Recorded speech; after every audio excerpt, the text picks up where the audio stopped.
Good morning, everyone. Welcome to class 11 and to the class of history also. Today, we are going to start the first chapter from the beginning of the time. In the first section of the book, there are two themes. First is from the beginning of time, and second one is writing and city life. In this chapter, we will trace the history of beginning of human existence.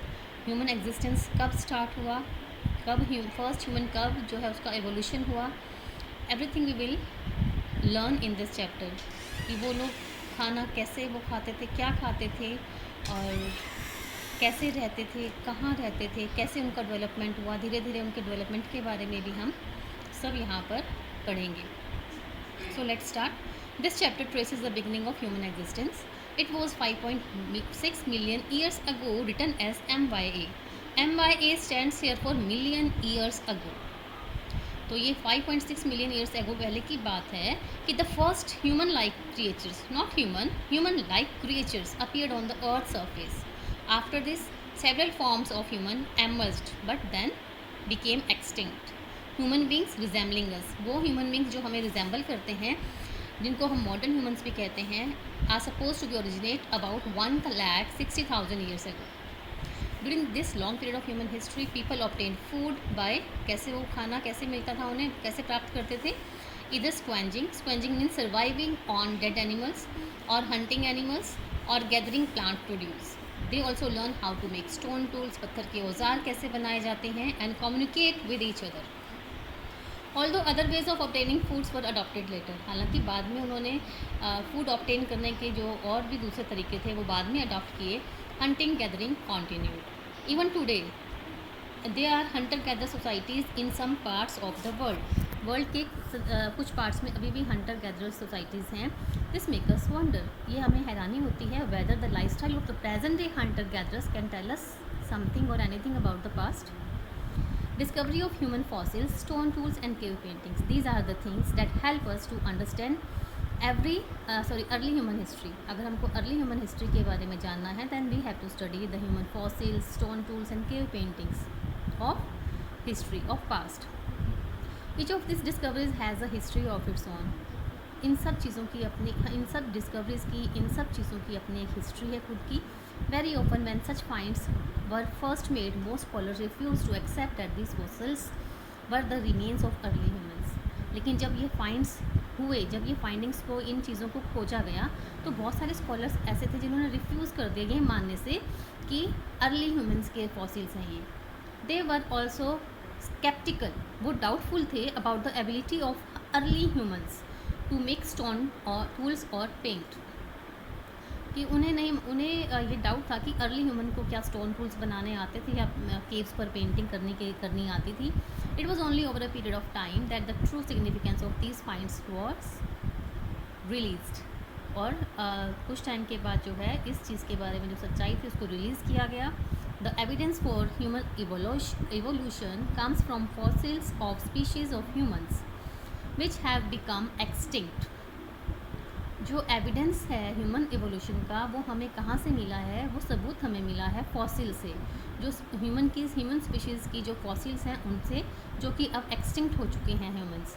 Fossils can be dated. अगर हम fossils को ये देखना चाहें कि वो fossils कितने पुराने हैं, then there is a method direct chemical analysis और indirectly also they can be dated in which they are buried, कि वो कब वो जो हैं वो कब दबाए गए, कब दबे अंदर ज़मीन के नीचे कब गए. वंस फॉसिल्स आर डेटेड, एक बार अगर फॉसिल्स की डेट निकाल ली जाती है कि वो कितने पुराने हैं, a sequence of human evolution can be worked out. तो एक सीक्वेंस बन जाता है ह्यूमन एवोल्यूशन की हिस्ट्री जानने के लिए. When such discoveries were first made, जब ऐसी डिस्कवरीज को पहले किया गया, खोजा गया, जब ये डिस्कवरीज की गई अबाउट 200 ईयर्स एगो, कितने साल पहले, 200 साल पहले, many scholars were often reluctant to accept that fossils and other finds including stone tools and paintings were actually connected with the early forms of humans.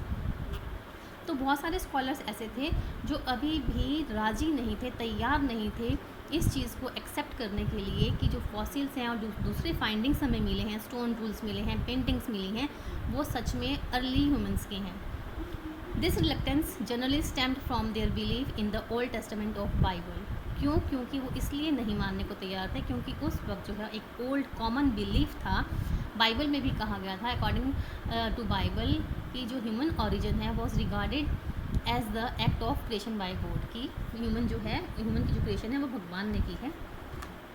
For instance in August 1856 workman were quarrying for limestone in the Neander valley. तो जो labour थी वो Neander valley में limestone को के लिए खुदाई कर रही थी। A gorge near the German city Dussel Germany की ये निएंडर वैली थी। वहाँ पे उनको एक स्कल मिलता है, founder skull and some skeletal fragments, और कुछ उनको स्केलेटल फ्रेगमेंट्स, छोटे छोटे हड्डियों के टुकड़े मिलते हैं। They were handed over to the Carl Fuhlrott. तो उसको कार्ल फरलोट को जो है हैंड ओवर कर दिया जाता है, जो कि एक लोकल स्कूल मास्टर थे और नेचुरल हिस्टोरियंस थे, who realised that they did not belong to a modern human, कि वो जो है, जो स्केलेटन है, जो स्कल मिला है, जो फ्रेगमेंट्स मिले हैं स्केलेटल, वो मॉडर्न ह्यूमन के नहीं हैं। He then made a plaster cast of the skull. उन्होंने जो है मोल्ड बनाया प्लास्टर का उस स्कल का, and send it to Hermann Schaaffhausen, a professor of anatomy. Anatomy होती है a branch of science concerned with the bodily structure of human, animals and other living organism in Bonn University। ये professor थे कहाँ के? बॉन university के। The following years they jointly published a paper. उन्होंने एक paper भी जो है वो पब्लिश किया, क्लेमिंग, ये दावा करते हुए, that this skull represented a form of human, कि ये जो स्कल है ये उस ह्यूमन का है दैट वॉज एक्सटिंक्ट, जो एक्सटिंक्ट हो चुका है। At that time scholars did not accept this view. उस वक्त स्कॉलर्स ने ये व्यू उनका जो है एक्सेप्ट नहीं किया। Instead declare that the skull belong to a person of more recent time. उन्होंने कहा कि नहीं, ये जो स्कल है वो आजकल के ही टाइम का है, बहुत पुराना नहीं है। They refused. See there is a picture. This is the time where they are busy in findings, discoveries. Shows the equipments used to record the location of the finds. This is the square frame to the left of the archaeologist is a grid divided into 10 centimeter squares. इसको हम वहाँ रखते थे जहाँ पर उनको जो है अपनी फाइंड की हॉरिजॉन्टल पोजीशन को रिकॉर्ड करना होता था। And see here is a triangular frame, and triangular जो अपैरेटस है वो वहाँ रखा जाता था जहाँ पे उनको फाइंडिंग की वर्टिकल पोजीशन को देखना होता था। See this is the picture shows how a fossil fragment is recovered from the surrounding stone, कि जब एक फॉसिल फ्रेगमेंट को रिकवर किया जाता है तो उसको कितना केयरफुली जो है उसके ऊपर से जो है मिट्टी या किसी भी तरह की जो लेयर होती है उसको बहुत ही केयरफुली हटाया जाता है, ताकि उसको जो है, जो अंदर जो फॉसिल फ्रेगमेंट है, जो फाइंडिंग है, उसको इजीली जो है आराम से सेफली जो है उसको निकाला जा सके। और इसके लिए स्किल एंड पेशेंस दोनों चीज़ों की ज़रूरत होती है। सो 24 नवंबर 1859 when Charles Darwin's On the Origin of Species was published, जब उन्होंने अपना एक जो बुक जो है पब्लिश की, on the origin of species के ऊपर ये बुक थी, mark the landmark in the study of evolution. All 1250 copies of the first print, जो फर्स्ट प्रिंट था इनका 1250 कॉपीज़ का था, वो सब के सब CMD जो है उनकी सेल हो जाती हैं। And Darwin